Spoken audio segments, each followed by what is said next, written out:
नमस्कार, मी प्रणाली भोसले. माझे कोकणच्या बातमीपत्रात आपल्या सर्वांचं मनपूर्वक स्वागत करते. बातमीपत्राला सुरुवात करण्याआधी पाहूयात हेडलाईन्स. रत्नागिरीत गॅस पुरवठा पूर्णपणे सुरळीत असल्याची जिल्हाधिकाऱ्यांची माहिती. गॅस बुकिंग ऑनलाईन पद्धतीने करून जिल्हा प्रशासनास पूर्ण सहकार्य करण्याचं आवाहन. व्यावसायिक सिलेंडरचा पुरवठा खंडित. सिंधुदुर्ग हॉटेल व्यावसायिक संकटात. पर्यटनावर गॅस तुटवड्याचे सावट. चिपळूणच्या बाजारपेठेला मिळणार उभारी. चिपळूण रस्ते रुंदीकरणाला मोठा प्रतिसाद. 105 कोटींचा भव्य विकास प्रकल्प. शहर विकासासाठी व्यापारी सरसावले.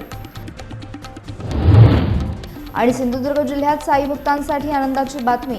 कुडाळ शिर्डी नवीन बस सुरू. साई भक्तांसाठी थेट प्रवासाची सोय. पाहुयात सविस्तर वृत्त. रत्नागिरी जिल्ह्यात घरगुती गॅस सिलेंडरचा पुरवठा पूर्णपणे सुरळीत असून नागरिकांनी घाबरून न जाता विनाकारण गर्दी करू नये असं आवाहन जिल्हाधिकारी मनोज जिंदल यांनी केलं आहे. सध्या जिल्ह्यामध्ये गॅस सिलेंडरचा पुरेसा साठा उपलब्ध असून वितरण प्रक्रिया व्यवस्थित सुरू आहे. जिल्ह्यातील एकूण 27 गॅस एजन्सीसोबत जिल्हाधिकाऱ्यांनी बैठक घेऊन पुरवठ्याचा आढावा घेतला. गॅस कंपन्यांच्या नोडल अधिकाऱ्यांना देखील जिल्ह्यात पुरवठा सुरळीत असल्याचे स्पष्ट केले आहे. त्यामुळे बुकिंगसाठी गॅस एजन्सीवर प्रत्यक्ष गर्दी न करता ऑनलाईन पर्यायांचा वापर करावा. अफवांवर विश्वास ठेवून गोंधळ निर्माण करू नये असे प्रशासनाकडून सांगण्यात आले आहे. गॅस एजन्सी 24 तास कार्यरत असून नागरिकांच्या सोयीसाठी प्रशासन कटिबद्ध आहे. काही अडचण असल्यास तात्काळ जिल्हा प्रशासनाशी संपर्क साधा. सिलेंडरची कोणतीही टंचाई नसल्यानं नागरिकांनी शांतता राखून जिल्हा प्रशासनाला सहकार्य करण्याचे आवाहन जिल्हाधिकारी मनोज जिंदल यांनी केलं आहे. नमस्कार, मी मनोज जिंदल, जिल्हाधिकारी रत्नागिरी. आज मी आपल्या माध्यमातून रत्नागिरीतले सर्वसामान्य नागरिकांना एक माहिती देऊ इच्छितो. आपल्याकडे जिल्ह्यामध्ये चांगल्या प्रमाणात गॅस LPG गॅसचा साठा आहे आणि त्याची सप्लाय आहे. आपल्याकडे जिल्ह्यामध्ये जवळपास 27 गॅस एजन्सीज आहेत. ते सर्वांशी माझं बोलणं झालं आहे. त्यांची मी मीटिंग घेतली आहे. आपला जिल्हा जे सप्लाय ऑफिसर असतो त्यांची पण माझं बोलणं झालं आहे. त्यांची मीटिंग पण घेण्यात आली आहे. आणि जिल्हा जे आपले पूर्ण महाराष्ट्रातले जे नोडल ऑफिसर्स आहेत, BPCL, HPCL सर्व कंपन्यांसोबत जे समन्वय करतात त्यांच्याशी पण माझं बोलणं झालं आहे. आपल्या जिल्ह्यामध्ये डोमेस्टिक गॅस सप्लाय जे असतो, जे लोकांकडे जे सिलेंडर पोहोचवले जातो त्याच्यामध्ये त्याच्यासाठी जे काही सिलेंडरची सप्लाय आपल्याला लागतो ते पूर्णपणे सुरळीत पद्धतीने आपल्याला मिळतो आहे. त्याची सप्लाय आपल्याकडे चांगल्या पद्धतीने चालू आहे. तो त्याच्यामुळे आपण गॅस बुकिंग करण्यासाठी माझं आव्हान आहे सर्व जनतांना की गर्दी करू नये. कारण त्याच्यामुळे गॅस एजन्सी जी आता 24 तास 7 दिवस काम करतायत त्यांच्यावर थोडा प्रेशर निर्माण होतो आहे. तो माझी सर्वांना विनंती आहे की आपण आपली जे नेहमीची बुकिंग असतात ऑनलाईन ते करावे. आपल्याकडे काही इश्यू असतील तो आम्ही एक नंबर जारी करणार. त्या नंबरवर आपण आपल्याला सूचना हॉटलाईनवर सूचना देऊ शकतात. तो आपण ते आपला प्रश्न सुटवणार जिल्हा प्रशासन मार्फत. तर आपल्या जिल्ह्यामध्ये एक गॅसचा काही इश्यू नाही आहे. सर्वांना माझी विनंती आहे की आपण त्याच्यामध्ये जिल्हा प्रशासनचा सहकार करावे. धन्यवाद. आखाती देशांमधील युद्धजन्य परिस्थितीचा थेट फटका आता कोकणातील सिंधुदुर्ग जिल्ह्याच्या हॉटेल व्यवसायाला बसू लागला आहे. संभाव्य इंधन टंचाईच्या पार्श्वभूमीवर राज्य सरकारनं व्यावसायिक गॅस सिलेंडरचा पुरवठा तात्पुरता खंडित करण्याचा महत्त्वपूर्ण निर्णय घेतला आहे. या निर्णयामुळे पर्यटनासाठी प्रसिद्ध असलेल्या सिंधुदुर्गातील हॉटेल व्यावसायिक अत्यंत अडचणीत आले आहेत. मालवणी जेवणाची मेजवानी घेण्यासाठी येणाऱ्या पर्यटकांची संख्या मोठी असते. मात्र आता सिलेंडरच्या तुटवड्यामुळे अन्न शिजवणे आणि सेवा देणे कठीण होत आहे. आज सध्या अनेक हॉटेल्स केवळ साठवून ठेवलेल्या साठ्यावर सुरू असली तरी गॅसचा पुरवठा लवकर पूर्ववत न झाल्यास हॉटेल्स कायमस्वरूपी बंद करण्याची वेळ मालकांवर येईल अशी दाट शक्यता वर्तवण्यात आली आहे. पर्यटनाच्या हंगामातच हे संकट ओढवल्यामुळे जिल्ह्यातील स्थानिक अर्थव्यवस्थेला मोठा धक्का बसण्याची भीती व्यक्त केली जाते. या गंभीर समस्येमुळे केवळ हॉटेल मालकच नव्हे तर कामगार देखील धास्तावले असून शासनाने तातडीने पर्यायी व्यवस्था करावी अशी मागणी होती आहे. तुमचं हॉटेल व्यवसाय आहे, सध्या कमर्शियल सिलेंडर तो मिळत नाही आहे. कशा प्रकारचा परिणाम तुमच्या व्यवसायावर झाला आहे काय सांगा? व्यवसायावर आत्ता सध्या तर एवढ्यात 25% झाला, म्हणजे 75% असलेल्या ह्याच्यावर 75% होत आलेलं आहे. आणखी जर म्हणजे 25% झालाच आहे परिणाम, 75% होतो आहे. सिंधुदुर्ग जिल्हा हा पर्यटन जिल्हा असल्यामुळे आणि आमचं स्पेशल फिश म्हणजे मच्छी स्पेशल आम्ही विकतो. त्यामुळे बाहेरची जी पर्यटक लोक येतात ते आमच्याकडे खास जेवणासाठी येतात, मच्छी जेवणासाठी. आणि एका वेळेला आम्ही जवळजवळ 75-80 लोकाला बसवण्याची व्यवस्था आमच्याकडे आहे. आणि जवळजवळ 18 ते 20 लोक आमच्याकडे कामगार आहेत. आमच्यावर ह्या जर गॅसचा परिणाम झाला, म्हणजे आम्ही सध्या दोन्ही वापरतो, म्हणजे सिलेंडर पण वापरतो कमर्शियल आणि नॅचरल गॅसच्या पाईपलाईनचे पण वापरतो.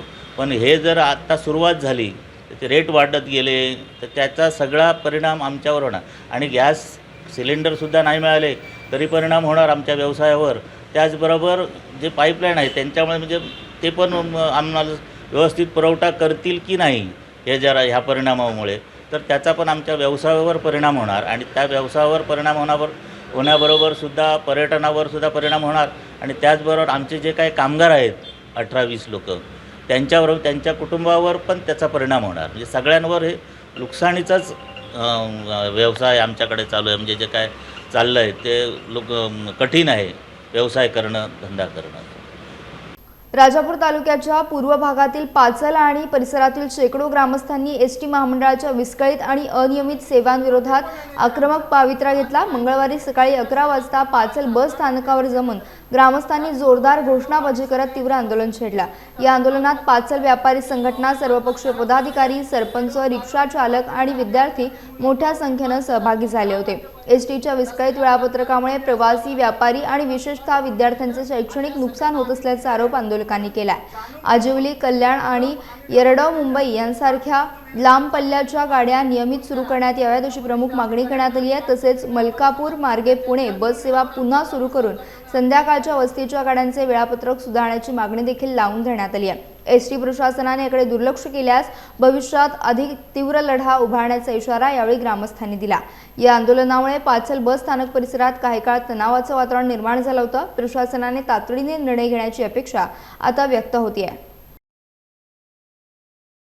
रायगडच्या मातीतील 2 साहसी सुपुत्र सुदेश परब आणि ज्ञानेश्वर नाईक यांनी सह्याद्रीच्या पर्वतरांगांमध्ये एक नवा इतिहास रचलाय. या तरुणांनी 1200 किलोमीटरचे अवाढव्य अंतर अवघ्या 25 दिवसात यशस्वीपणे पूर्ण केले. मूळतः 30 दिवसांचे उद्दिष्ट ठेवलेले असताना या जोडीने 5 दिवस आधीच ही मोहीम फत्ते केली. सह्याद्रीचा दैदिप्यमान इतिहास आणि गडकिल्ल्यांचे महत्त्व लोकांपर्यंत पोहोचवण्यासाठी त्यांनी हा अनोखा उपक्रम राबवला. हिमालयाकडे धावण्यापेक्षा आपल्या सह्याद्रीची महानता ओळखा असा संदेश त्यांनी यावेळी दिला आहे. सृष्टी फाउंडेशनच्या रौप्य महोत्सवानिमित्त रोहा येथे एका विशेष कार्यक्रमाचं आयोजन करण्यात आलं होतं. प्रांत अधिकारी ज्ञानेश्वर खुटवडे यांच्या उपस्थितीत या वीरांचा गौरव करण्यात आला. यावेळी दुर्ग अभ्यासक सुखद राणे यांनी ऐतिहासिक माहिती दिली, तर सुदेश आणि ज्ञानेश्वर यांनी ट्रेकिंगमधील सुरक्षिततेचे मार्गदर्शन केले. या उपक्रमाचे सर्वत्र कौतुक होत असून सह्याद्रीच्या संवर्धनासाठी तरुणांनी पुढाकार घेण्याचं आवाहन या निमित्तानं करण्यात आलं आहे. छत्रपती शिवाजी महाराजांच्या पदस्पर्शाने पावन झालेली ही भूमी, सृष्टी फाउंडेशन या आमच्या परिवाराला रोह्यामध्ये 25 वर्ष पूर्ण होत आहेत आणि त्याच वर्षी आमच्या 2 शिलेदारांनी ट्रान्स सह्याद्री मोहीम पूर्ण केली आहे. तर आपल्या तरुणांचं कौतुक आपणच केलं पाहिजे आणि तो आदर्श पुढच्या पिढीला मिळाला पाहिजे. या अनुषंगाने परिवाराचा रौप्य महोत्सव आणि आमच्या 2 शिलेदारांचा सत्कार सोहळा जो पुढच्या येणाऱ्या अनेक पिढ्यांना मार्गदर्शक ठरेल, या अनुषंगाने आम्ही ह्या कार्यक्रमाचं नियोजन केलं होतं आणि आमच्या सर्व कार्यकर्त्यांनी त्याला उपस्थिती लावून एक चांगला पायंडा पाडलेला आहे आणि हे दाखवून दिलेलं आहे की शिवाजी महाराजांनी घडवलेला इतिहास हा आम्ही असाच पुढे घेऊन जात जाऊ आणि एक चांगला इतिहास आम्हीही निर्माण करू. जय शिवराय. एकंदरीत या संपूर्ण प्रवासाकडे बघताना खूप चॅलेंजिंग आहे. याची तयारी किंवा याचं नियोजन हे पण तितकंच चॅलेंजिंग आहे. एवढं इथे आवर्जून सांगावंसं वाटतं. नवीन पिढीला याबद्दल सांगायचं म्हटलं तर करायला काहीच हरकत नाही आणि केलंच पाहिजे, कारण हे सगळं आपलंच आहे, आपलंच वैभव आहे. हे नवीन मुलांनी पण हे अनुभवलं पाहिजे. फक्त हे करत असताना आधी तुम्ही त्याचा प्रगल्भ अभ्यास करा, त्याच्याबद्दल पूर्ण माहिती मिळवा, स्वतःचं शरीर त्या दृष्टिकोनातून तयार करा, स्वतःला घडवा तसं आणि मग हे अटेम्प्ट्स करा की हे विक्रम हे पुढे होतच राहिले पाहिजेत. म्हणजे असं काही नाही आहे की एकाने केलं आणि आपण बघितलं आणि टाळ्या वाजवल्या. तर हे नवनवीन हेच नाही की याहूनही काही वेगळे उपक्रम काय करता येतील किंवा अजून काही त्याच्यातून निष्पन्न करता येईल, तर अशा प्रकारचे उपक्रम नवीन पिढीने केलेच पाहिजेत असं मला वाटतं. करत असताना निष्काळजीपणा असेल तो देखील जीवावर घेतला जातो. कोणती खबरदारी घ्यावी लागते? विशेष करून तरुण आहेत, तरुण रक्त असतं आणि मोठ्या जोशाने ते त्या ठिकाणी गड किल्ल्यांवर जातात किंवा ट्रेकिंग करतात. कोणती खबरदारी घेतली पाहिजे प्रामुख्यानं? आपला अनुभव मोठा आहे.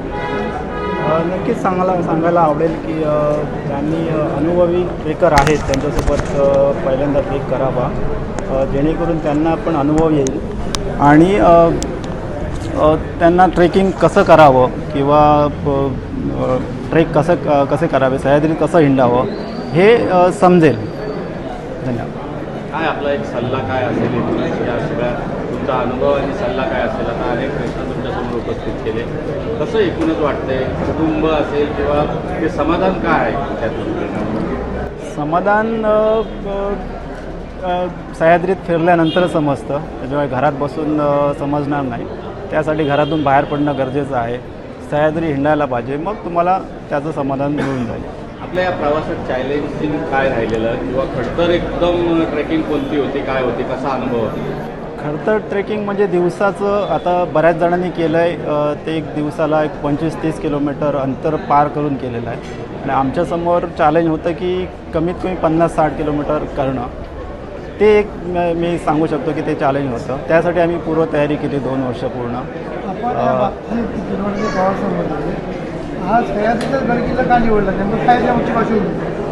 सह्याद्रीचे गडकिल्ले आपण कसं करतो, आपल्या गावाशेजारी जो किल्ला असतो तो आपण बघत नाही आणि आपण बाहेर हिमालयात वगैरे जातो. तर ते आपण शक्यतो आपण जेवढ्या आसपास किल्ले आहेत किंवा सह्याद्री आहे तो अगोदर भटकायचा, हेच मी सांगू शकतो.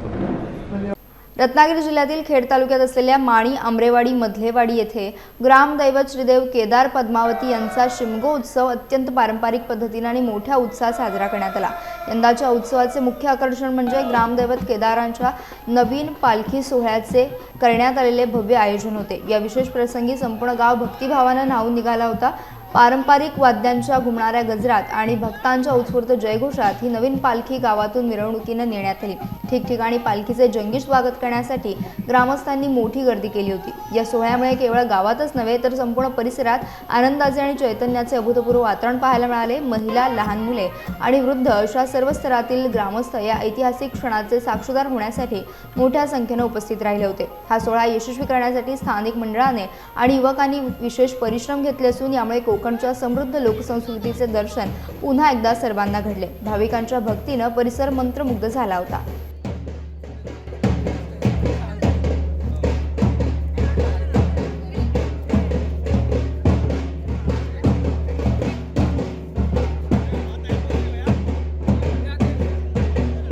चिपळूण नगर परिषदेने शहराच्या सर्वांगीण विकासासाठी चिंचनाका ते पॉवर हाऊस आणि बस स्थानक ते खेंड या मुख्य रस्त्यांच्या रुंदीकरणाचा महत्त्वाकांक्षी निर्णय घेतला. 105 कोटी रुपयांच्या या भव्य प्रकल्पाबाबत सोमवारी इंदिरा गांधी सांस्कृतिक केंद्रात बाधित व्यापारी आणि नागरिकांची महत्त्वपूर्ण बैठक पार पडली. यावेळी आर्किटेक्ट नागेश देशपांडे यांनी सादरीकरणाद्वारे रस्त्यांचा दर्जा, पदपथ आणि सांडपाणी नियोजनाचा सविस्तर आराखडा मांडला. सुरुवातीला काही शंका असल्या तरी नगराध्यक्ष उमेश सकपाळ आणि मुख्याधिकारी संजय जाधव यांनी दिलेल्या आश्वासनानंतर सर्वांनी या प्रकल्पाला सकारात्मक प्रतिसाद दिला. रुंद रस्त्यांमुळे चिपळूणची बाजारपेठ अधिक सक्षम होईल आणि दळणवळणाची सुविधा सुधारेल असा विश्वास नगराध्यक्षांनी व्यक्त केला. तर नगरपालिकेचे उत्पन्न मर्यादित असले तरी शहराचा चेहरा मोहरा बदलण्यासाठी हा प्रकल्प पूर्ण करण्याची ग्वाही प्रशासनाने दिली आहे. या प्रकल्पामुळे चिपळूणच्या प्रगतीला नवी दिशा मिळणार असून नागरिकांनी सहकार्याची भूमिका घेतल्याने प्रत्यक्ष कामाचा मार्ग मोकळा झाला आहे. बांधकाम आहे त्याच्यात थोडासा फरक असायचा काही नियमांच्या बाबतीत. आणि एकदा असं झालं की मी टाउनप्लॅनिंगच्या नियमाप्रमाणे पण काय लागू आहे तिथे टाउनप्लॅनिंगचे नियम लागू होती, रेव्हेन्यूचे नाही. असा त्याच्यात स्पष्ट उल्लेख होता. आता मला मॅडमना हे विचारायचं की त्यांनी सांगितले आपल्याकडे FSI मीडिया लागू देता येतो आणि तो इरिगेशनच्या याच्याप्रमाणे देता येतो असं.